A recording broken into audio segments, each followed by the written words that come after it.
ndeysaan ɗo woni batamina sange mbati nangowo mboddi cukalel fijirta ɗo woni makari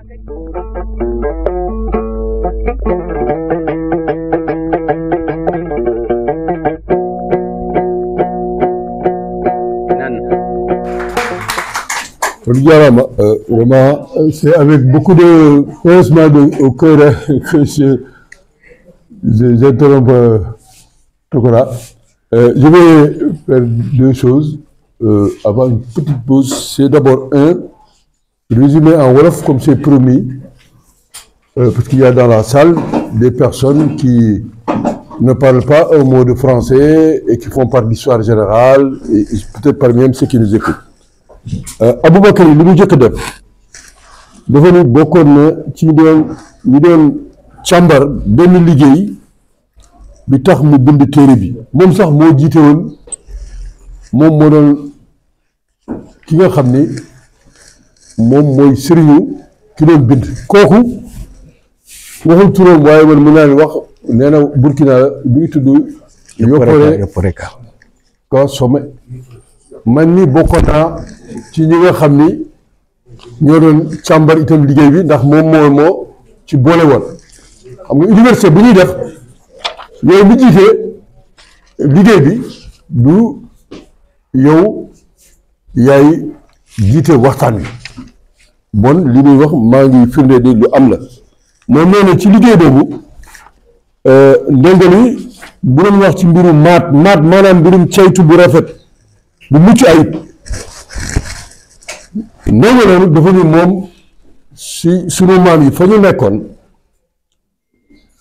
ñu tuddee ko Kemet ñoom la ñu tuddee woon seen bopp ñu jàng arab ak yahudi yi ñoo ko tuddee Misira moom loo tax Sénégal ngay dégg li ñuy wax Misira waaye ñooy raw na fa mu nekkoon ñoom seen dëkk ñu ngi ko tuddee woon Kemet maanaam fi ñuul ñii nee nañu suuf si ñuul si wala nit ñi ñuul ñi waaye daal ñoom tur boobu la ñu amoon tur boobu ngeen di gis ci wolof di wax lu xam wala Kemet ñun ñooñu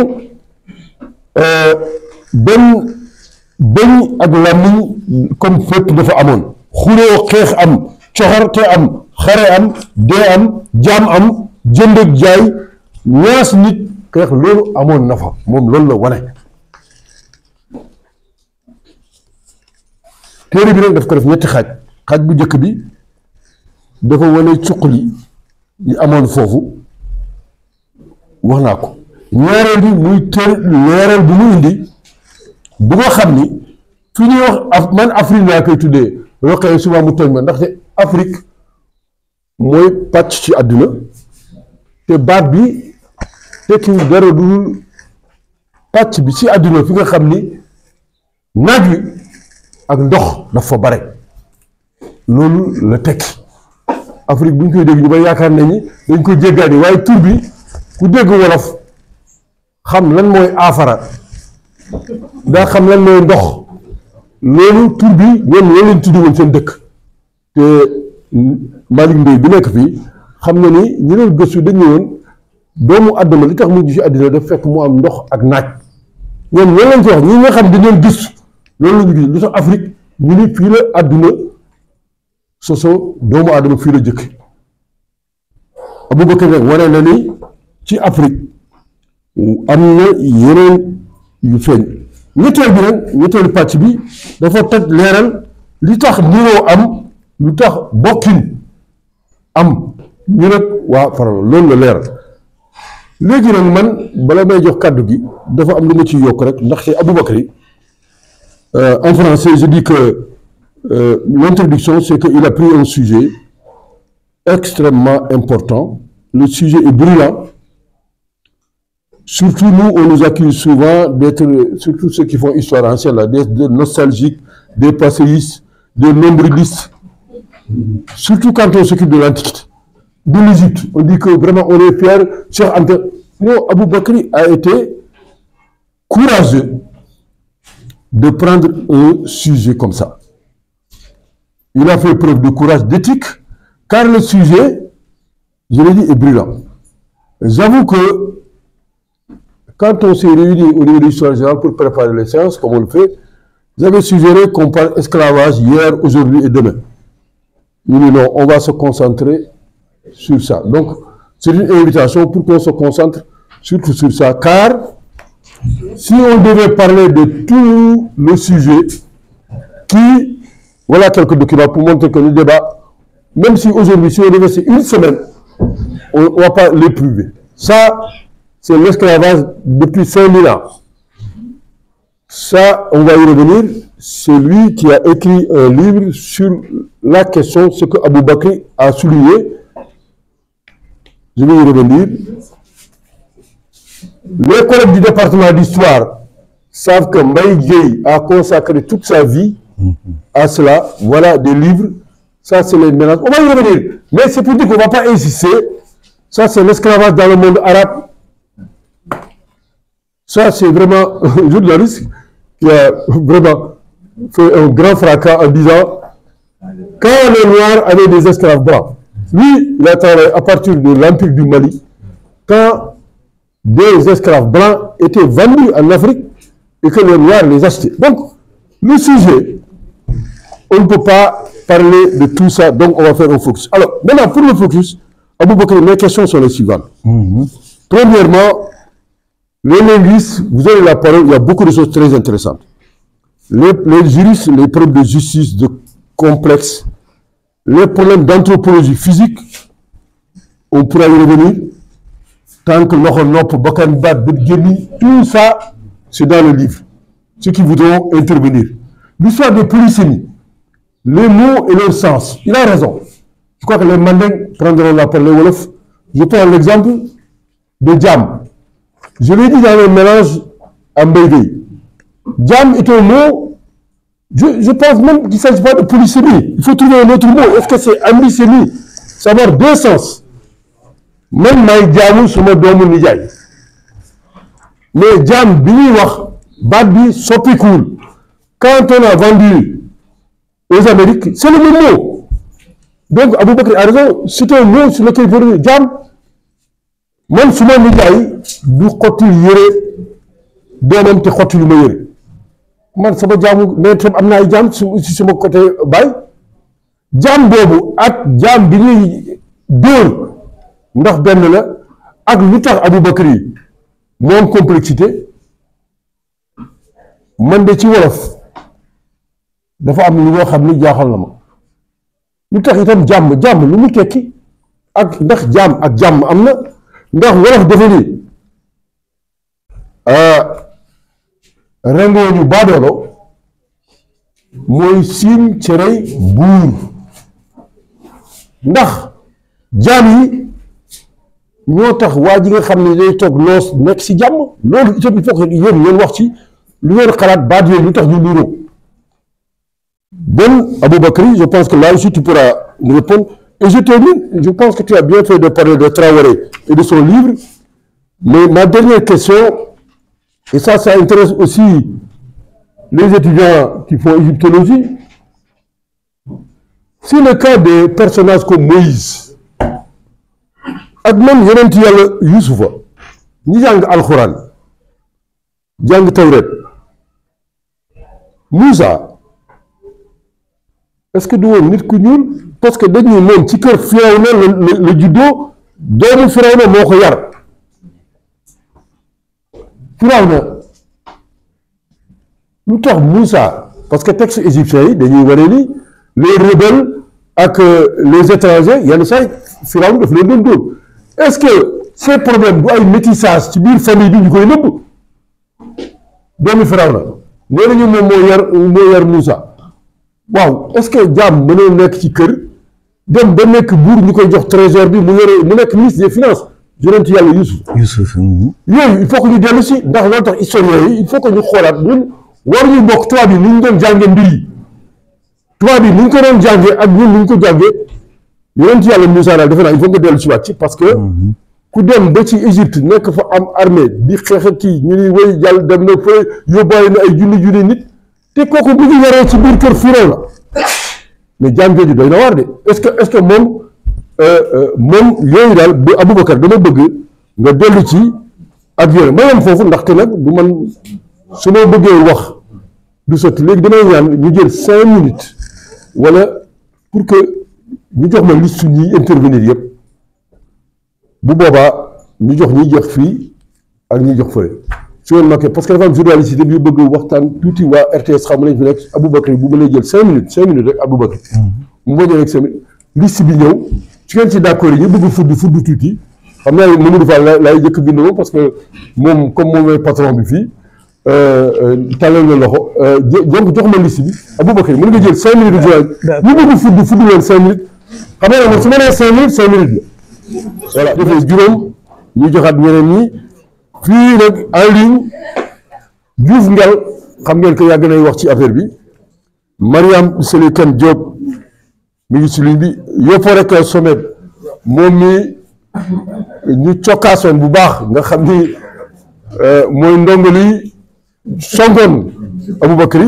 mi ngi fi Boukman bindi na Jean-Claude Mboli bindi na Kalidou Diallo wala di Kalidou di leen def de waaw Kalidou Diallo en tout cas mi ngi ci bon Kalidou Diallo la xëy na Diallo la waaw léegi ma jox kàddu gi Malick Ndoye ak Ousmane gars yi ku nekk góorgóorlu jéem a tënk si 7 minutes maximum juróom ku rëccal à la position d'un étudiant burkinabé. Mais j'ai dit que cet ouvrage, c'est un ouvrage qu'on devait quand même étudier dans nos cours de méthodologie. Vraiment, c'est la démarche et une démarche historique dont nos étudiants devraient s'inspirer. Professeur Lam a procédé à une approche critique des sources historiques, que ce soit des sources textuelles, iconographiques et archéologiques. Il a fait une étude lexicale approfondie. Il a fait aussi une critique des préjugés historiographiques. Donc la démarche, vraiment, quand j'ai lu ça, je me disais que nos étudiants devraient s'inspirer de ça et peut-être même avoir ça comme modèle en cours de méthodologie. Alors, le professeur Lam a abordé le problème de l'esclavage. J'ai travaillé sur l'esclavage et les problèmes qu'il a eus, c'est les problèmes que j'ai eus, les mêmes problèmes de définition de l'esclave. Un problème lexical. Alors quand je vois Baye et Omotunde qui disent que comme le terme exact n'existe pas, la réalité n'existe pas. Mais je lui dirais en Grèce, le commerce est un métier sans nom. On n'a pas un nom précis pour définir le commerce, ça ne veut pas dire que ça n'existe pas. On n'a pas un terme précis pour définir le travail, mais ça ne veut pas dire que le travail n'existe pas. Alors, je vais parler du lexique, du vocabulaire. C'est pour définir l'esclave. En général, il y a des termes spécifiques, des termes qu'on peut définir selon le contexte. Alors, ici, il y a khmouk, on dit c'est esclave ou ce n'est pas esclave, ça peut concerner d'autres réalités. Mais je pense qu'on met tous les termes en contexte. Dans le contexte, on peut voir vraiment il y a une dépendance. Maintenant, qu'est-ce que c'est que l'esclavage? Comment le définir? Là est le problème. Qu'est-ce que nous, quand on dit tel est esclave, mais on vous dit définissez l'esclave, on est bloqué. Alors, Moses Finlay a dit qu'il connaît que 5 sociétés esclavagistes. Sont clairs. La Grèce classique, comme société esclavage, la fin de la République romaine et le début de l'Empire, les Amériques, le sud de l'Amérique plus exactement, le Brésil et les Antilles. C'est ça qu'il définit comme société esclavagiste, avec des nombres d'esclaves, leur intégration dans leur poids économique, etc. Mais les autres, ce sont des sociétés à esclaves. Avoir des esclaves, ça ne veut pas dire que c'est une société esclavagiste. Ça, c'est une première chose. Et on a voulu définir l'esclave uniquement à partir de la Grèce classique. Mais quand je vois ce qui s'est passé à la Grèce mycénienne, il y a des esclaves du Dieu, que vous retrouvez les esclaves du Dieu. Il y a les esclaves des prêtres, ce qu'on appelle les esclaves sacrés hiérodiles. Donc ça pourrait nous inspirer pour faire une analyse beaucoup plus fouillée. Alors, je voudrais... ah oui, on dit majesté. Je veux dire, quand on travaille sur Homère, le problème qu'on a, Orcamos Andros, ça veut dire meneur d'homme. C'est un titre pour un chef. Mais il y a un esclave qu'on appelle comme ça. On dit le forger meneur d'homme. Et les gens disent non, comme ce qualificateur meneur d'homme ne peut pas s'appliquer à un esclave. Mais si on étudie tous les textes, on dit c'est un esclave, mais par sa fonction, on lui donne le titre comme un roi. Donc je pense qu'il faudrait qu'on voit un peu ça. Maintenant, une collègue m'a dit, je discutais tout ça, qu'est-ce qu'un esclave? La douceur, l'humanité des maîtres. Effectivement, les esclaves, c'est un esclave doux, c'est un esclavage patriarcal, mais comment ça peut se concilier avec toute la violence qu'il y a contre les prisonniers de guerre? Et comment cette violence-là, une fois que les gens sont intégrés dans une maison, comment elle peut disparaître brutalement? Parce que, d'après Meyassou, l'esclave vient toujours par un acte de violence. C'est la première des choses. On t'arrache de votre société originaire par la violence. Et on t'intègre dans une nouvelle société. Pourquoi l'esclave dans la nouvelle société? Quelle que soit la douceur, lui, il n'a plus de parents. Il est coupé de sa société originelle. Sa parenté, c'est sa nouvelle société. Et là, il peut avoir la douceur. Comme l'esclave, on peut lui rappeler la violence. C'est comme l'exemple que vous avez donné. Esclave qui était très proche du maître, mais quand il a fallu sanctionner, on le sanctionne. Parce que c'est son état. La condition peut être extraordinaire, mais son statut, son état d'esclave, d'appartenir à une personne, peut remettre en question tout ce qu'il a fait. Je vous donne un exemple. Ulysse disait à son esclave qu'il avait nourri, élevé quand il était petit. Quand il est revenu, c'est l'esclave-là qu'il a reçu, qu'il a considéré comme, elle l'appelle même Maya, mère. Mais il lui dit, si tu me trahis, je vais te tuer. Voyez-vous donc, l'état peut changer du jour au lendemain. Donc, il y a des ouvrages quand même, qui, surtout pour la partie africaine, l'ouvrage de Meyassou, l'esclavage en Afrique précoloniale, et l'anthropologie de l'esclavage qui peuvent renforcer tous ces éléments sur l'esclavage en Afrique. Donc je suis obligé de... Voilà, ça va rester. Otiba, merci vraiment pour l'enrichissement. Ousmane, voilà, c'est bon. Voilà. Alors, bon, je vais essayer d'aller vite aussi, parce que j'avais beaucoup de choses à dire. J'en profite pour remercier et féliciter les presses universitaires. Tout ce que j'avais fait. Ceux qui veulent. Alors, je vais essayer au moins aussi de faire vite. Mais c'est pour prendre un point de vue totalement, non pas totalement différent, non. C'est-à-dire que le problème, c'est que votre livre, on voit tout de suite, c'est une des particularités et un avantage, le côté pour lequel vous tranchez. C'est-à-dire, vous êtes pour, c'est-à-dire, la réponse à la question, l'Égypte ancienne a-t-elle connu l'esclavage? Il n'y a pas de suspense. Pour vous, c'est oui. C'est oui, rien que par la page de couverture, par l'avertissement, etc., etc. Bon. Mais moi, la question que je pose, et ça, ce sera le juriste qui parle. Le juriste tombé en égyptologie. Quel est l'intérêt pour un chercheur aujourd'hui, parce que vous avez beaucoup parlé sur le rôle de la recherche, quel est l'intérêt pour un chercheur aujourd'hui qui se sent intimement lié à l'Égypte ancienne, génétiquement, culturellement, intellectuellement, de poser la question de l'esclavage? Quel est cet intérêt-là? Parce que, quand je disais tout à l'heure que j'ai un point de vue différent, c'est parce que, oui, il y a eu esclavage en Égypte. Il n'y a pas de problème, hein, il y a eu esclavage en Égypte. Mais ce qui me gêne un peu dans vos livres, c'est parce que vous présentez les Égyptiens comme des gens qui allaient faire la guerre pour prendre des esclaves. Alors que les Égyptiens, ils n'ont fait qu'obéir ils n'ont fait que riposter. Quand est-ce qu'a commencé la guerre en Égypte? C'était des relations commerciales très bien, mais les Hyksos qui sont venus les attaquer, Toutmoses, Ramsès III, ils n'ont fait que des guerres de prévention.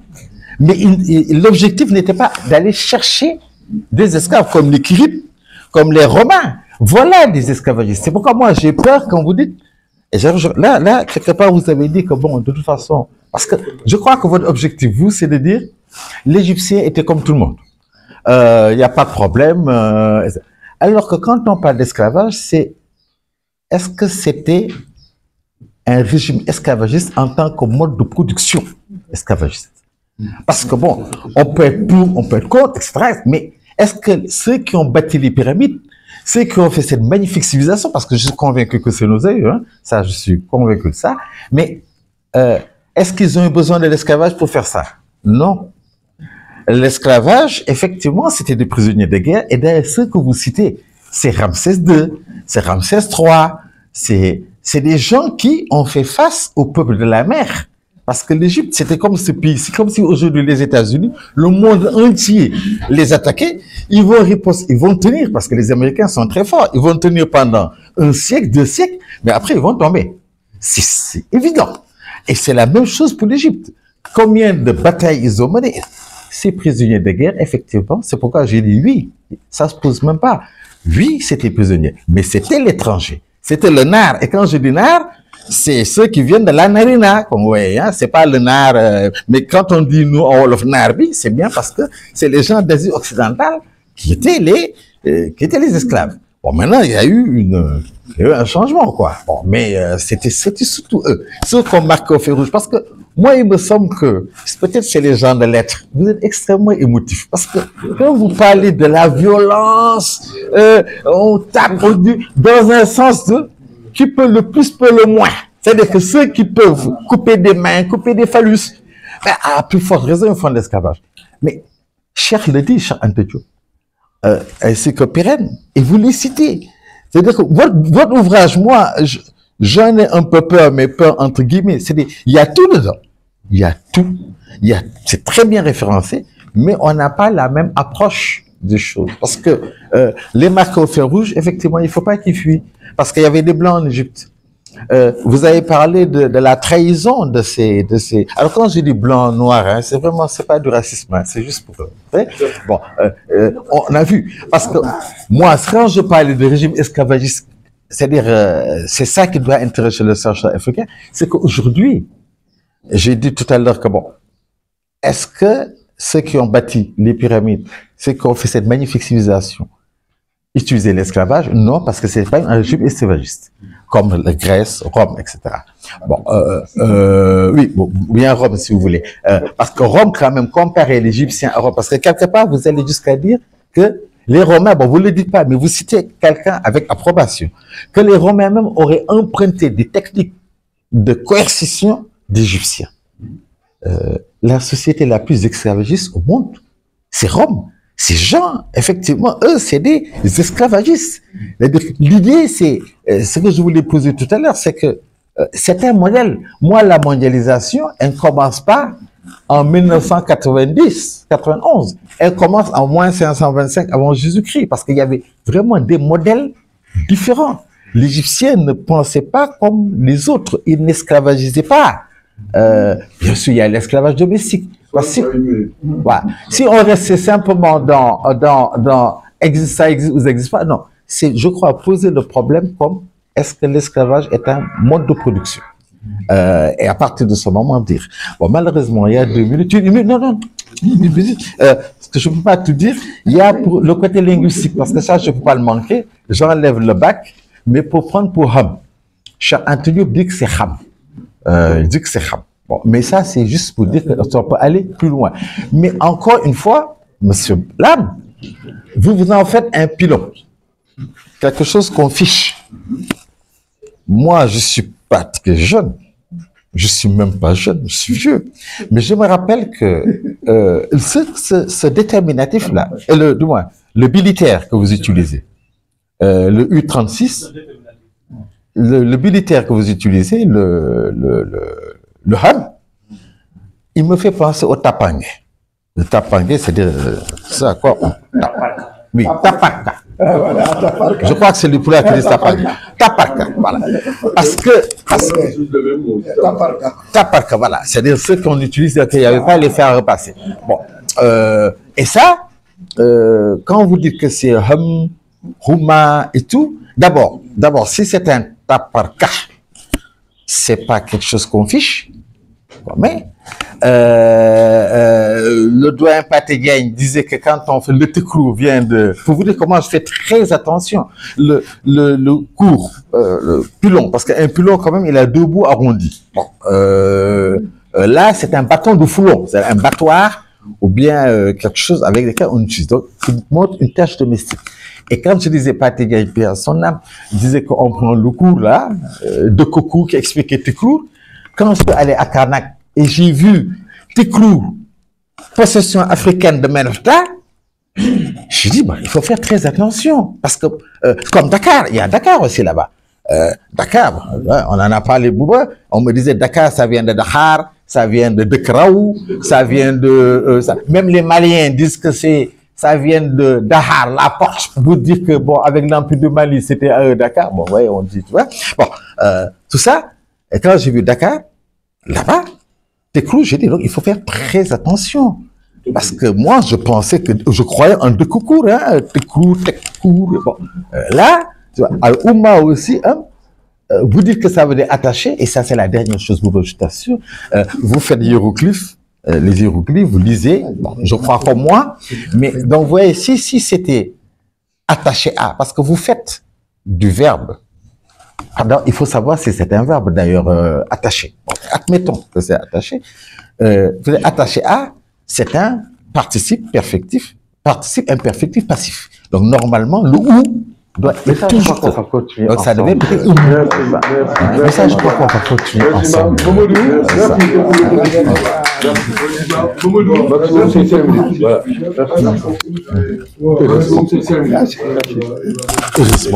Commencer par remercier le professeur Lam la qualité de son exposé. J'aurais dû dire le Tcherno Lam. C'est notre grand Tcherno. J'ai posé 3 questions très rapidement. Le premier, c'est une interrogation que j'ai toujours eue par rapport à ce que je pourrais appeler l'égyptologie sénégalaise, et qui se retrouve dans la formulation et même la présentation du Tcherno Lam. Il me semble avoir perçu une dichotomie, une séparation, une opposition entre une lointaine Égypte et une Afrique noire. Et d'ailleurs, dans sa présentation, on parle de l'éclairage de l'Afrique et la question de l'esclavage en Égypte. Moi, c'est un problème que je me suis toujours posé et vraiment, j'aurais bien aimé avoir le point de vue du professeur Lam. L'Égypte, quand même, c'est en Afrique. La problématique de l'esclavage, c'est une problématique africaine qu'il faut poser en termes de problématique africaine et non pas en termes d'opposition entre une lointaine Égypte et une Afrique noire. Ça, c'est la première remarque. La deuxième remarque, le professeur Lam semble aussi faire le même type d'opposition entre un idéal social qu'il appelle maths et la violence à laquelle il fait référence. Et je me pose la question, mais quelle est la place de l'évolution des dynamiques sociales? Parce qu'en fait, l'esclavage, quand même, c'est une problématique sociale. Et je me demande, même si les 23 noms qu'il a annoncés sans les énumérer, et que c'est parce que je n'ai pas lu le livre, je n'ai pas encore lu le livre, donc les 23 noms, est-ce que ce ne sont pas des nuances ou des différences liées à l'évolution de la problématique de l'esclavage en Égypte et en Afrique de manière générale? Et ça me permet de taquiner un peu Boubou tout à l'heure, lorsqu'il dit que le terme de djam est pratiquement quelque chose qui n'a pas beaucoup évolué. Je crois que si on interroge nos sociétés, l'exemple que je connais le moins mal, c'est l'exemple Wolof. Dans la terminologie Wolof, on retrouve djam, on retrouve Fek Baïtil, on retrouve Jam Sayor, et on retrouve même une nuance que l'on retrouve dans les confréries lorsqu'on se réfère à quelqu'un comme... Donc, dans la terminologie, il y a une évolution qui ne peut rendre compte que d'une seule chose. Voilà une question sociale qui a connu une évolution. Et j'ai comme le sentiment que, en tout cas, j'aimerais bien avoir le point de vue du Tchernolam sur ces questions-là. Merci. Merci, Mamoudou. Ibrahima, non? Après, Rokhaya se prépare. Oui, il serait bon de citer les noms complets, quoi. Moi, je les connais, mais... Oui. Moi, je lis ce qui est écrit. Hélas, Ibrahima Ndaw. Mais c'est lui qui a écrit Ibrahima Ndaw. C'est Ablaye Nour qui a voulu faire du raccourci. Voilà. Lui, alors que le Hélas fait partie donc, du prénom d'origine. Absolument. Donc, je l'ai régularisé en allant à la Mecque. Bon. Je voudrais donc... Professeur, je voudrais poser juste moi 2 questions. La première concerne presque la première phrase que le professeur Lam a prononcée en disant que la recherche est le parent pauvre de l'université. Est-ce que ce n'est pas l'enseignant qui n'a pas compris sa mission d'enseignant-chercheur à l'université? On n'est pas enseignant simplement à l'université, on est enseignant-chercheur. Et ça ne peut pas être dissocié. Première question. La deuxième concerne le caractère universaliste de la définition du mot esclavage. Je voulais savoir si sur tous les continents, l'esclavage a existé. Et si tel est le cas, comment, en tout cas, ce qui existe au Sénégal qu'on appelle Samodomo Nidja et Samadjamle, est-ce que cette forme d'esclavage existe dans d'autres sociétés, comme aussi l'esclave, enfin à Kawon, on dit Djamou Kawon. Donc, ça aussi, c'était des esclaves qu'on ne pouvait pas vendre. Voilà les 2 questions que je veux poser donc au professeur là. Merci beaucoup. Merci. Rokhaya Fall. D'abord Fall, si vous voulez. Rokhaya Dabo Fall. Je voudrais d'abord commencer par féliciter mon diable. Et on dit, c'est un couleur plutôt. Au lieu de dire Sérère Diam, moi je dis Diam Sérère. Aboubakr, merci beaucoup. Merci d'avoir accepté de venir nous présenter ton livre et de nous avoir fait cette présenter ton livre.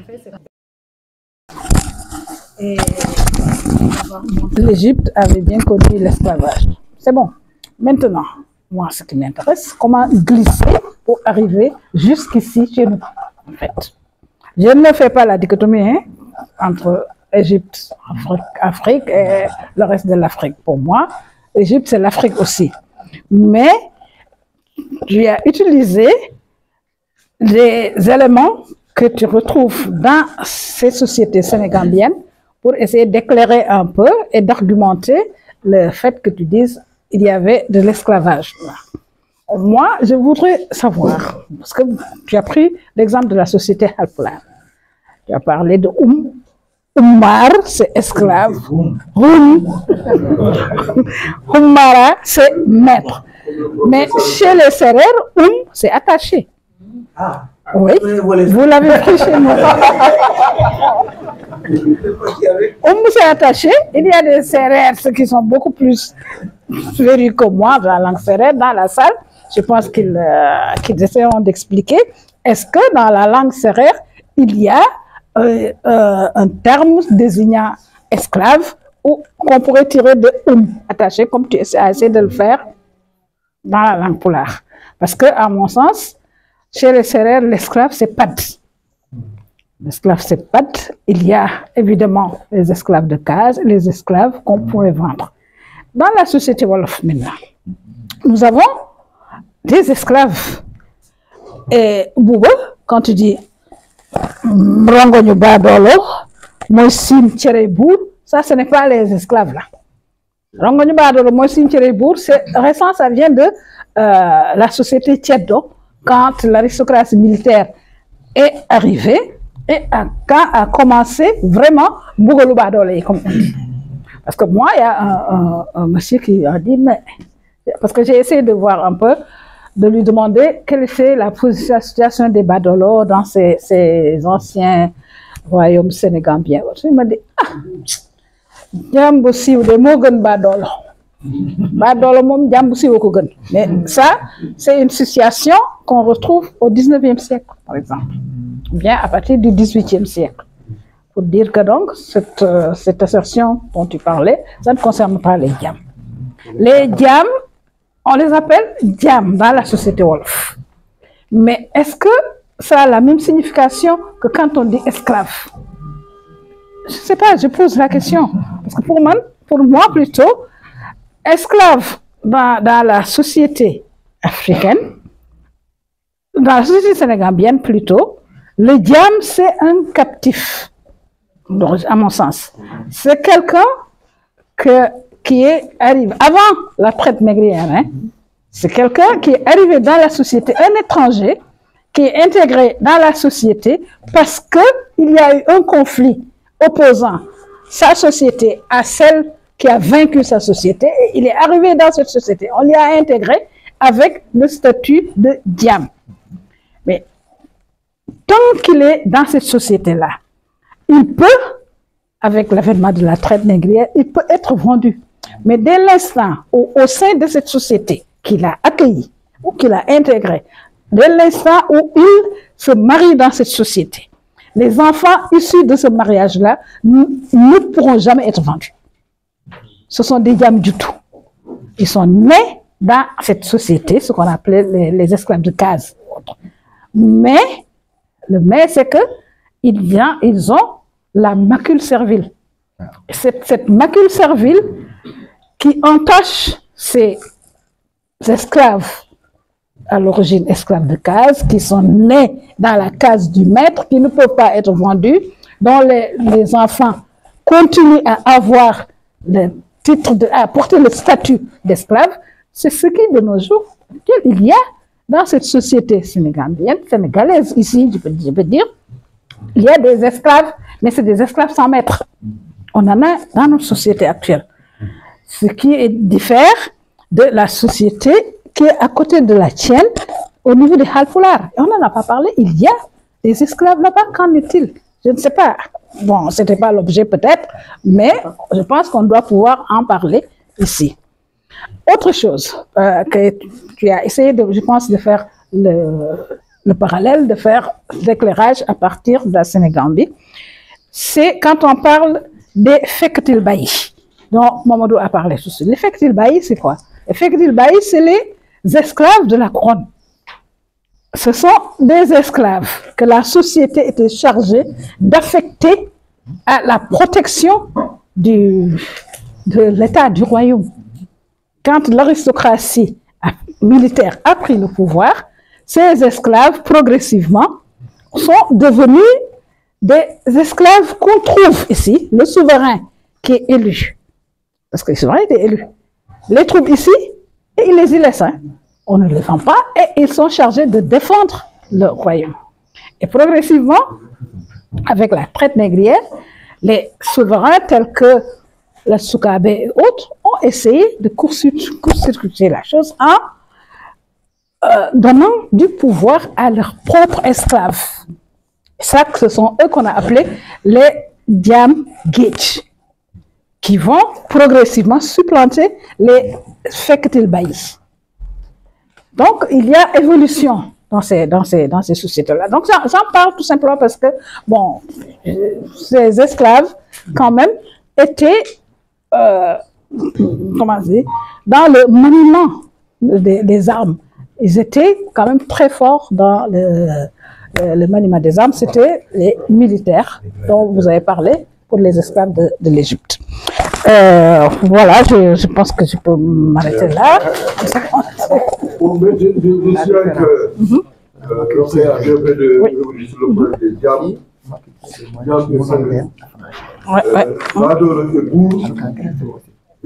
Professeur Bouba, de m'accorder la parole. Professeur Aboubakry Lam, mi salminima, mi yettima mi duwanimama. Ndeɗo deftere nde mbinduɗa faati e jeeyagu kadi no kollirɗa ko nandugol Égypte et Afrique. Très bien.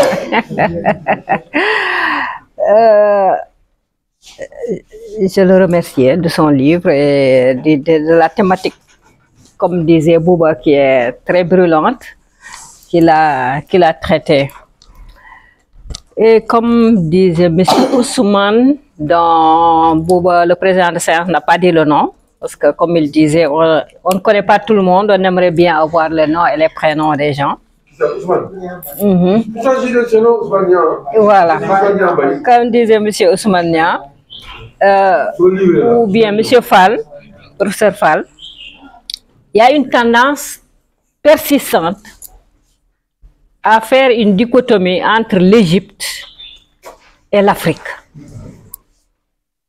Alors que je crois que Cheikh l'a assez bien montré. Vous-même, en tant que disciple de Cheikh Anta, avec votre l'origine égyptienne des Peuls, etc., etc., et nous tous qui sommes des disciples de Cheikh Anta, ce qui fait le problème, notre problème, c'est un problème de plaquage. Ce que les Occidentaux disent, excusez-moi, comme des perroquets, on le répète. Pourquoi ne pas parler, si on veut parler de l'Égypte, parler de l'Afrique ancienne et de l'Afrique moderne, n'est-ce pas? De l'Afrique ancienne qui fut quand même la première puissance mondiale. Et comme disait M. Ousmane, cette puissance mondiale n'allait pas en guerre, mais elle était attaquée par les Perses, par etc., etc., etc., qui voulaient prendre ses richesses, ses biens, etc., etc. Ce qui nous amène au concept d'esclave. Là aussi, il y a un plaquage. L'esclavage, comme dit le professeur Ibader Thiam, par exemple, à Rome, il y a 6% seulement des citoyens étaient des hommes libres. Tous les autres étaient des esclaves. C'est-à-dire qu'ils constituaient une force de travail. Alors, est-ce que l'esclavage de type, ne peut-on pas parler de l'esclavage de type africain dans l'Égypte antique et l'esclavage dans la société occidentale de type capitaliste ou pré-capitaliste comme à Rome? On peut les assimiler. J'ai dit que non. On ne peut pas les assimiler. Parce que, effectivement, nous dit professeur Boubacar Ly, paix à son âme, nous disait qu'en Afrique, il y a des captifs de guerre. Et dans les sociétés, il y a l'esclave, vraiment maltraité, etc., etc. Alors qu'en Afrique, cet esclave, ce captif de guerre, est intégré dans la société.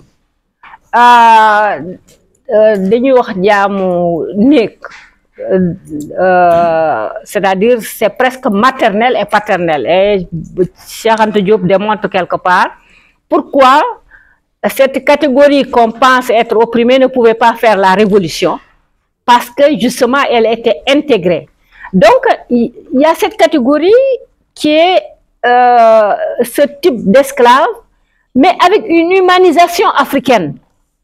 Et quand Bayer traite de 22 noms, c'est-à-dire que ces captifs de guerre ont pu quand même occuper dans l'Égypte antique différentes positions majeures. Une contribution essentielle, au point que, comme disait Bouba tout à l'heure, ils avaient même accaparé le pouvoir. Ils étaient même arrivés à accaparer le pouvoir. Et dans nos sociétés, comme par exemple, si on regarde la djihad omarienne, il y avait des captifs qui étaient chefs de guerre. qui avait une certaine autorité, n'est-ce pas? Et on peut, comme disait le professeur Rokhaya Fall tout à l'heure, on peut trouver les mêmes types. De telle sorte que, je pense que je l'ai dit une fois et je le redis, nous avons une responsabilité, nous, chercheurs en sciences sociales. C'est-à-dire que nous n'avons pas déconstruit les concepts que Cheikh Anta avait préconisés quand il disait en 1948 à quand la Renaissance africaine. Nous avons continué à faire des plaquages. On peut reprendre le terme de tirailleur. Vous m'avez écrit un mot auquel je n'ai pas encore répondu, excusez-moi.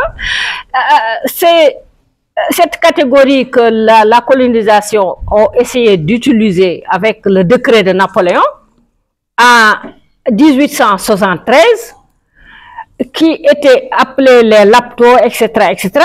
Et on a pris le même nom pour désigner des soldats qui vont combattre au même niveau, au même truc que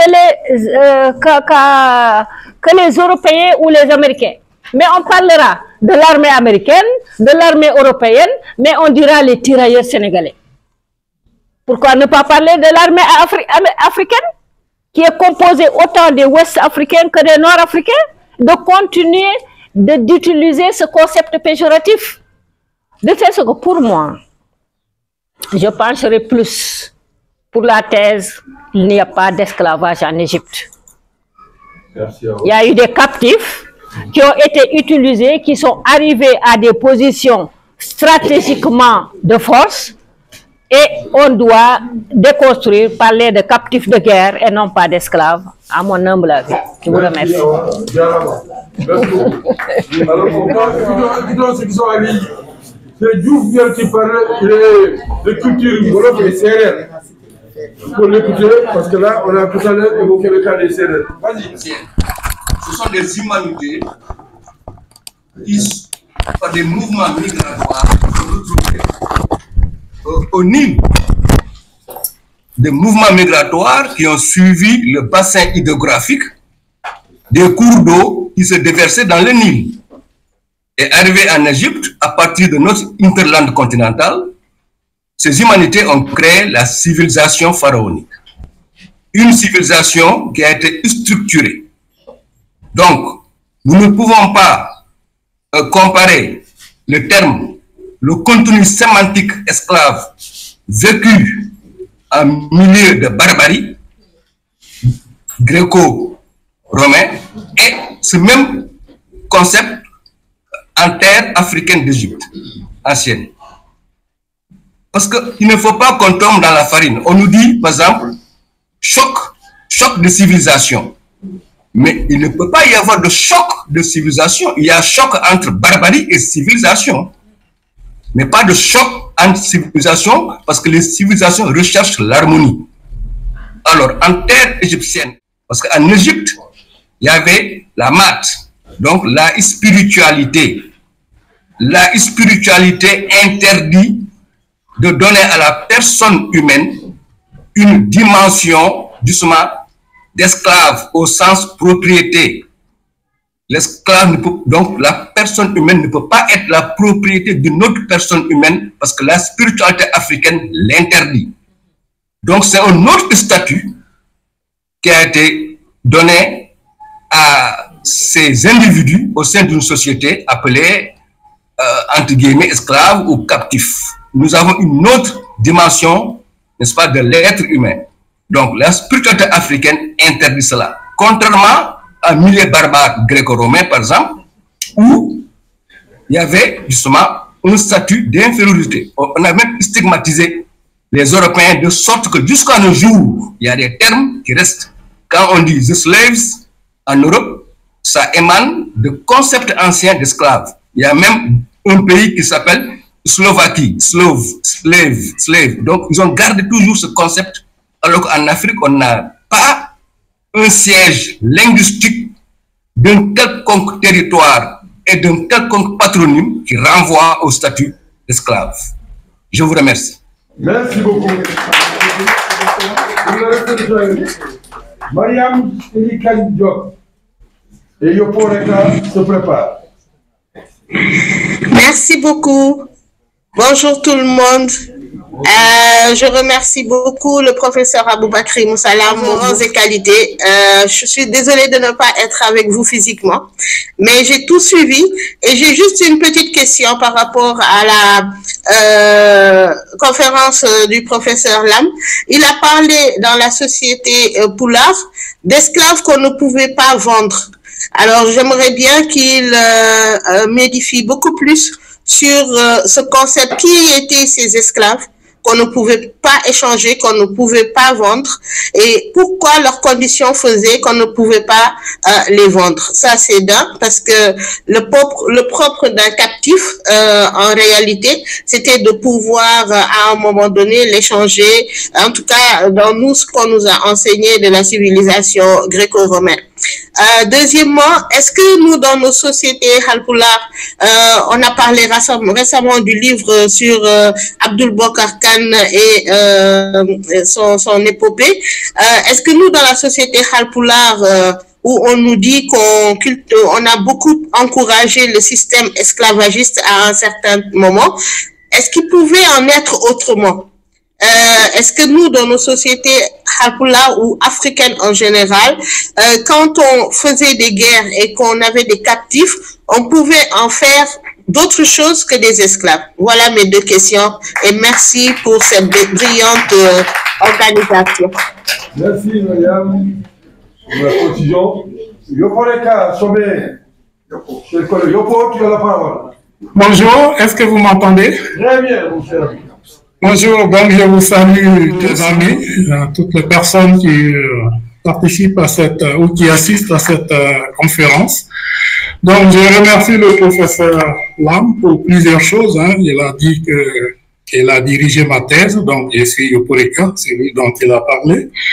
Et aussi pour ce débat qui avait commencé depuis longtemps, y compris le jour de la soutenance. Je pense que le professeur Bouba Diop est là, il le sait, j'ai aperçu le professeur Sall aussi.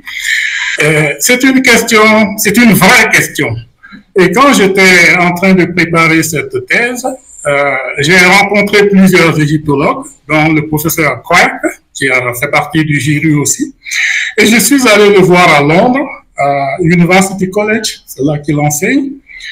J'allais pour lui poser des questions et aussi avec l'idée de proposer s'il serait d'accord pour participer au jury de ma thèse, qui s'appelait l'Égypte ancienne, un système africain du monde. Et quand j'arrive, la toute première question qu'il me pose, c'est comment vous expliquez l'existence de marde dans une société hiérarchisée. Donc en arrière-plan, il y avait cette question. Bon, j'ai essayé de donner les explications sur lesquelles j'avais travaillé. Moi, je suis remonté, en fait, au-delà de Maat, dans la cosmogonie africaine.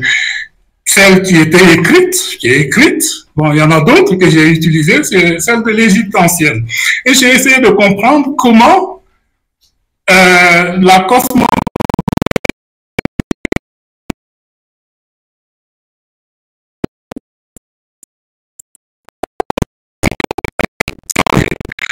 que nous, Africains, soyons assez alertes à ce sujet. Et donc, j'ai pensé, bon, ma formation de base, c'est la philosophie. Donc, j'ai essayé de comprendre comment surgissait la liberté dans une société. Et je suis allé jusque dans la cosmogonie bon, ça serait trop long à expliquer. Donc, tout ça se trouve dans l'ouvrage en question, l'Égypte ancienne, le système africain du monde. Et l'invention qui m'a permis d'avancer, c'est effectivement Maat. Et donc, j'ai essayé de comprendre comment Maat pouvait être une balance, comme une sorte de contre-pouvoir, justement, qui prône l'égalité, mais dans un système qui est hiérarchisé, le plus hiérarchisé possible. Comment c'est possible? Et donc, c'est en traitant de cette question, dont j'ai parlé de la justice de Pharaon, de la Maat comme balance de la royauté, de la condition du travailleur en Égypte ancienne. Je suis passé au congé maladie, autorisation d'absence, etc., etc. Et j'en ai conclu, puisque le débat, bon, les termes les égyptologues, certains égyptologues utilisaient, hem, bak, ou mérite, ou mérite, par lesquels certains traduisent esclaves, il m'a semblé, non pas seulement en considération de maths, mais aussi, après avoir regardé la vie, la condition des gens d'en bas, c'est-à-dire à la base de la pyramide. Quelle est leur condition? C'est ça qui permet de voir si maths n'est pas simplement une idéologie, mais je pense que c'est une des différences avec le professeur Lam. Nous avons des points d'accord, relativement, mais ce point-là, c'est un point de désaccord relativement aussi. Il n'y a pas de système de production esclavagiste. Ça, c'est une chose. Malgré la hiérarchisation de la société. Et je ramène ça, on peut revenir, par contre, dans les prisonniers de guerre, la violence dont il a parlé, ça, on est relativement d'accord. Quoique cette violence ait été autrement plus grande dans d'autres sociétés, hein, les Perses, les Assyriens, même les Grecs, etc., etc. Vous savez, quand les Assyriens sont entrés en Égypte, ils vont commettre des faits de violence extrêmement graves jusqu'à aller déterrer la momie de Amasis et le rouer de 100 coups de bâton. Ça, les Égyptiens n'avaient jamais vu ça, n'avaient jamais même pu imaginer ça, ce niveau de violence. Donc, c'est à relativiser. Et donc, aussi à relativiser peut-être le mot esclave lui-même. Parce que nous sommes en train de parler de l'Égypte ancienne et en tout sous forme de revendication encore aujourd'hui. Mais ce fait-là est dû à quoi? Au fait que nous avons été le seul peuple à subir un certain type d'esclavage qui fait que quand on vous voit, une femme noire ou un homme d'esclavage, ce que l'Égypte ne connaît pas, n'a pas théorisé l'inégalité raciale ou même les différences raciales. Et ça, c'est un point important et c'est peut-être aussi un point de différence ou de divergence avec le professeur Lam par rapport à d'autres sociétés. Et donc, même si... Donc, je conclue. Même si dans la société africaine, il y a la violence, il y a le manque de respect de la vie qui est quand même considéré comme sacré, ce n'est pas un système. C'est cela que j'ai voulu affirmer.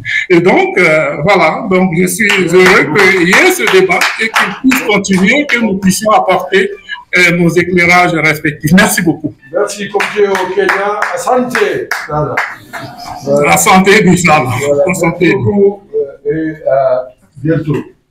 Maintenant, on revient à la salle et là, je m'arrive Suleiman Badji se prépare. Je ne reviendrai pas sur ce que mon homonyme, le professeur Malik Ndoye, a dit.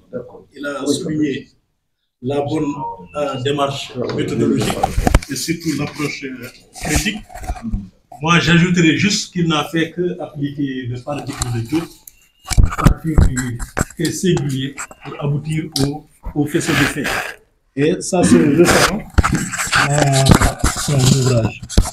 Je le félicite surtout pour l'audace qu'il a eu de reposer de re-questionner des termes comme esclavage. Et ça, c'est le rôle de l'historien, des juristes, des linguistes.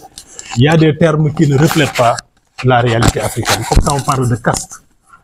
Moi, je pense que caste, c'est un groupe hermétique, fermé, comme en Inde.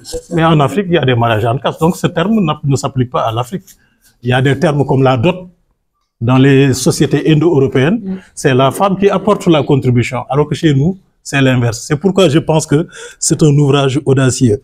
Je ne voulais même pas prendre la parole, mais puisqu'il y a des questions, plusieurs questions, je sais, hein, j'ai discuté avec le professeur Lam sur le livre, etc., etc. Bon, je sais également le contexte dans lequel il a écrit.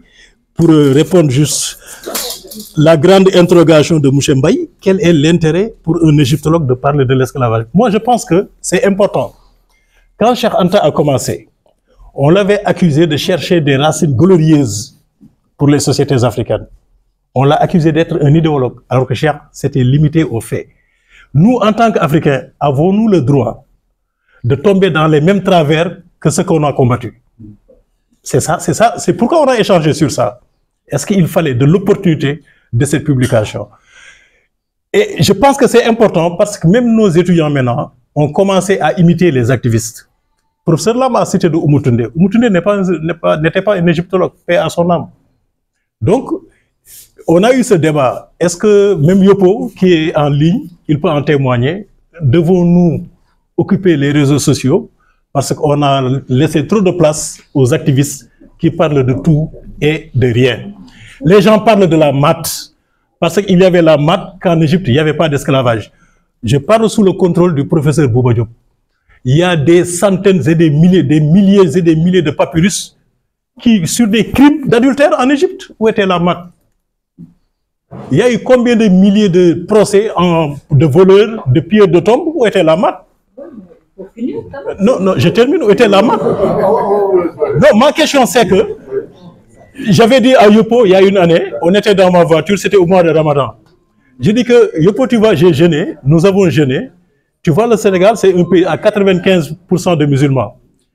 Mais en 6 mois, les Sénégalais ont consommé 30 600 000 litres de vin. Mais ne me dites pas que ce sont les chrétiens qui l'ont consommé. Je disais tout à l'heure au professeur Mamoudou Fall que voilà, si Dieu devait mettre une corne à un homme adultérin, bon, ma foi, on allait tous marcher avec des cornes.